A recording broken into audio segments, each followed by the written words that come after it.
Things don't happen overnight. You have to make the emotional and the personal investment to make your dreams come true. What would amazing look like for you? What would amazing look like if you were amazing? If you know what amazing looks like, then why haven't you gotten there yet? I want you to say, the reason I'm not as amazing yet because I hit the snooze button. That's why I'm not amazing right now. The reason why I'm not amazing right now is because I couldn't get up early enough because I told myself I'm not an early person. The people in the world become weaker people. It's by capping your brain. It's by putting this kind of garbage in it about not attacking what you're not good at. There is no shortcut. There is no hack. There's no sweatless solution. You're gonna have to work. There is always weakness to work on. Always. A lot of them. Why would we allow ourselves to make easy excuses? Why would you allow that? It's not what happened that determines the major part of your future. It's not what happens. What happens to us all. That the key is what you do about it. It's not what happens, it's what you do about it. Stop being a lazy, bum-ass person that's full of excuses, sitting around on the pity potty, coming up with every excuse in the world as to why you ain't winning. You are the reason you're not winning. Find a way and an understanding that this thing that we are dealing with right now in our lives is only temporary. It's temporary and it will not last forever. You must realize that you must grow enough tenacity within yourself to press on. Are you going to put in the work or not? Are you going to find a way to reach your goals or not? The minute you start thinking, I don't want to do this, the minute that feeling creeps in, that's the time you're having a test. The minute you feel the ache of, I'd rather do something else, I'd rather do anything else than this, that's the test. The minute you train yourself to say, this is my opportunity, is the minute you go from loser to fucking winner. And this is a skill. This is something you practice. You are amazing and you have limitless potential. So start tapping into it by not sitting on the fence. Get up, get out, and get it done, baby. Let your work get your opportunity. Let your work get your praise. Let your work open up doors. Let your work get people paying attention. Let your work get the whole world to notice. Stop thinking, stop procrastinating, and you gotta work. So you got to make sure that you constantly are rewriting your book. You have to constantly rewrite your book every day of your life. You know, and these aren't just words I say. This is how I have to live. Like, these are conversations I have with myself. And I say it everywhere I go. The most important conversation when you have with yourself. Yes. You live with it every single day. But most of our conversations are not the right ones. They're not the ones that are going to push us to the place we need to go. They're the ones that are going to keep us sitting in that toxic environment that you've helped create and everybody else helped create, and you just live in it. You live in that muck, and that conversation just plays in your head, and that becomes you. So my first conversation when I was absolutely nobody, and that's one thing you have to say. We live in a world now that's so kind. We find the kind way around everything. Like, if you don't look good, I have to find a kind way of saying, I don't like your shirt. Right. That's not the approach. The approach you have to take, at least I took. You take whatever approach you want. The conversation had to be a real, honest conversation. In the accountability mirror, guess what? I was fat. Don't find a kind word to say that, you know what, I've gained some weight. No, you're fat. When I couldn't read, not like, hey, you know, you've been learning this. No, I cannot read. For fourth grade reading level, I'm struggling. And sometimes I call myself stupid. Not in a way to put myself down. So don't take it like, my God, those are so hurtful. Yeah, they're hurtful. It's honest. The conversation has to become an honest conversation of where you're at mentally. Where am I at mentally?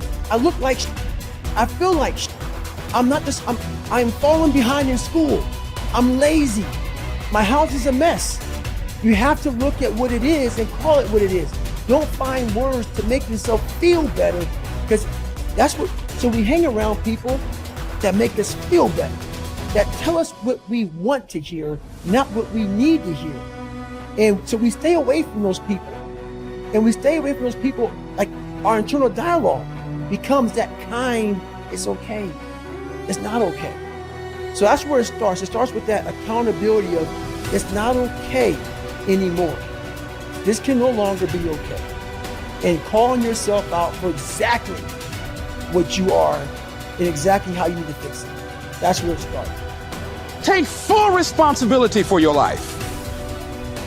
Accept where you are and the responsibility that you're going to take yourself where you want to go. Someone said we have two primary choices in life.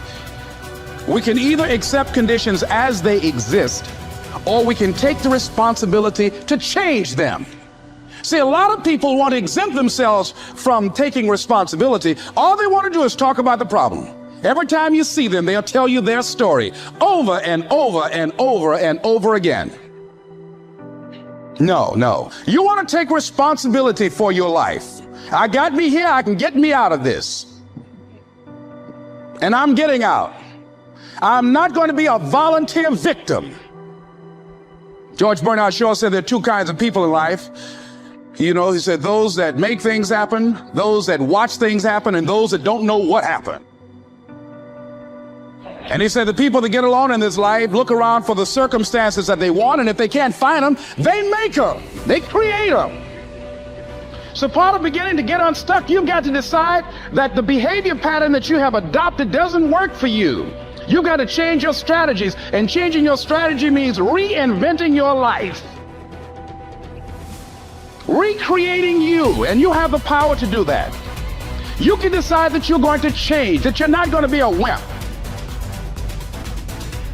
You can decide that you're going to stand up to life.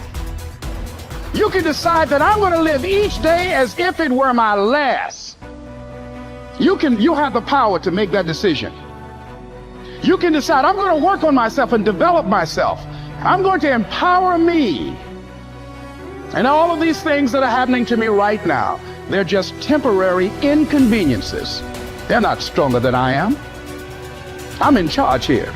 Your self-confidence is closely connected to your self-esteem and to how much you like yourself. Dr. Nathaniel Branden calls self-esteem your reputation with yourself. It is how you feel about yourself and your abilities in relation to any situation that determines how much you like yourself and consider yourself to be a valuable and worthwhile person. The more you like yourself, the better you do. The flip side of self-esteem is what psychologists call self-efficacy. Self-efficacy is a measure of how effective and competent you feel you are to perform a particular task or to achieve your goals. This is called performance-based self-esteem. What this means is that if your self-confidence and your belief in yourself are determined by your self-esteem, or how much you like yourself is determined by how capable you feel you are in any given set of circumstances. For example, if a problem comes up at work or home, and you are so familiar with it that you can solve it quickly and correctly, your self-efficacy and your self-esteem goes up. You feel more capable and confident and more willing to take on other challenges and difficulties. You feel more positive and optimistic. You feel like an excellent person. If, on the other hand, a problem or difficulty came up and you were unable to do anything to solve it, and you felt frustrated or ineffective, your self-esteem would suffer and your self-confidence would go down. You would feel negative about yourself and your abilities. You might even become angry or depressed. You would feel powerless rather than powerful. That's why they say in playing poker, the winners laugh and tell jokes while the losers say, shut up and deal. The law of cause and effect applies to everything you are today and to everything that you become. If the effect that you desire is high and unshakable, levels of self-confidence, then it is necessary that you engage in the same behaviors practiced by others who enjoy high and unshakable levels of self-confidence. And you will soon experience high levels of self-confidence yourself. Studies conducted on thousands of men and women who have moved from ordinary to extraordinary performance and who have moved from feelings of inadequacy to feeling great about themselves show that there is a direct cause-effect relationship between competence and mastery on the one hand and self-confidence on the other. To attain this wonderful, healthy feeling of optimal performance, you need clear goals, challenging standards, regular feedback, total concentration, step-by-step, step success, and a feeling that you are expanding your capabilities to a new, higher level. When you have created a situation in which you experience all of these, you sense that you are working at the outer edge of your own personal envelope. You feel that you are getting progressively better and better at something you are ideally suited to do. And that while you are still working within the range of your capabilities, you are stretching yourself at every moment. When you are caught up in this kind of experience, you often lose track of time. You become unaware of hunger, thirst, or fatigue. You feel calm and clear-headed and euphoric.